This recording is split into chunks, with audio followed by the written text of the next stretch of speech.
दबदबा तो है, दबदबा रहेगा, ये भगवान की देन है। ये नारे हमें तब दिखाई दिए, ये पोस्टर हमें तब दिखाई दिए जब 21 दिसंबर 2023 को भारतीय कुश्ती संघ के चुनाव के परिणाम आए। इस चुनाव परिणाम में जो बृजभूषण शरण सिंह का कैंप था, जो निवर्तमान अध्यक्ष थे, जिनके खिलाफ यौन शोषण के आरोप को लेकर कई नामचीन पहलवान लगातार प्रदर्शन कर रहे थे, उनके प्रदर्शनकारी पहलवानों के खेमों को हार मिली और बृजभूषण शरण सिंह का कैंप दोबारा से भारतीय कुश्ती संघ पर कब्जा करने में सफल रहा था।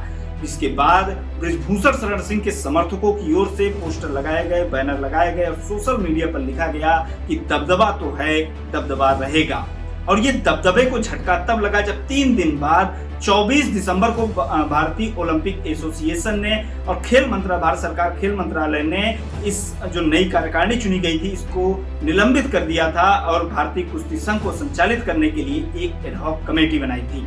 इस पूरे प्रकरण को 3 महीने बीत चुके हैं और ये खबर आई है कि इंडियन ओलंपिक एसोसिएशन ने एडहॉक कमेटी को हटा दिया है और जो कार्यकारिणी चुनी गई थी 21 दिसंबर 2023 को, जिसके अध्यक्ष संजय सिंह बने थे, वही संजय सिंह जिन्हें बृजभूषण शरण सिंह का काफी करीबी माना जाता है, वो कमेटी दोबारा से भारतीय कुश्ती संघ को चलाएगी। उसके भारतीय कुश्ती संघ को चलाने का पूरी तरीके से जिम्मा इस नई कार्यकारिणी के पास होगा। हम यहाँ पर आपको बता दें कि 21 दिसंबर 2023 को जब भारतीय कुश्ती संघ के चुनाव के परिणाम आए थे तो बृजभूषण शरण सिंह के समर्थकों की ओर से काफी इसको लेकर माहौल बनाया गया था कि दबदबा है भारतीय कुश्ती संघ में। बृजभूषण शरण सिंह ने भले ही कह दिया हो कि अब हमारा कुश्ती के संचालन से, कुश्ती के मैनेजमेंट से हमारा कोई लेना देना नहीं है, अब हमने उससे संन्यास ले लिया, लेकिन इसके बावजूद उनके करीबी ने जीत दर्ज की थी, इसलिए उनके समर्थकों में भारी उत्साह था, खूब प्रचार प्रसार किया गया।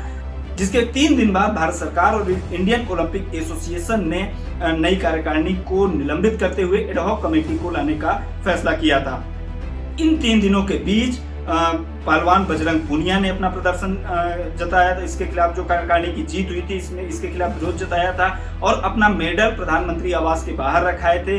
पहलवान साक्षी मलिक ने भी अपना विरोध जताया था, प्रेस कॉन्फ्रेंस में रोते हुए उन्होंने अपने जूते टांग दिए थे और कहा था आई क्विट, यानी कि मैं संन्यास लेती हूँ। उन्होंने सोशल मीडिया पर भी बाद में इस फैसले के बारे में जानकारी दी। चौतरफा दबाव के बाद भारत सरकार ने जो नई कार्यकारिणी थी उसको निलंबित करते हुए एडहॉक कमेटी को बनाने का फैसला किया था और अब ये खबर आ रही है कि इस कमेटी को हटा दिया गया है और जो नई कार्यकारिणी थी संजय सिंह के नेतृत्व वाली, जो जिनको बृजभूषण सिंह का करीबी माना जाता है, उनके हाथ में ही भारतीय कुश्ती संघ का जिम्मा होगा। और जब ये फैसला आया है तो उसके बाद कयास ये भी लगाए जा रहे हैं कि क्या भारतीय कुश्ती संघ में बृजभूषण शरण सिंह का दबदबा वापस लौट आया है। लेकिन ये फैसला ऐसे समय में आया है कि इसकी टाइमिंग को लेकर भी सवाल उठ रहे हैं। लोकसभा चुनाव की तारीखें आ चुकी हैं।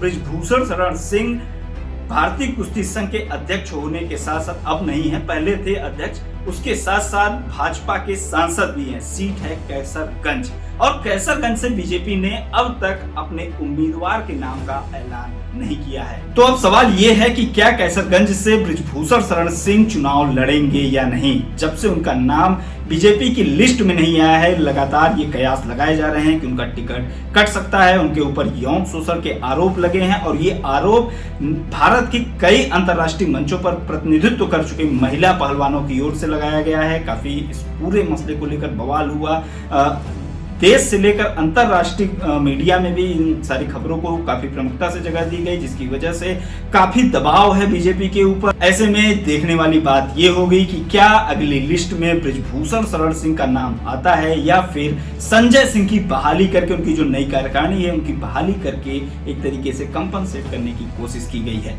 इस मामले में जो भी अपडेट होगा लोकमत आप तक पहुंचाता रहेगा। देखते रहिए लोकमत।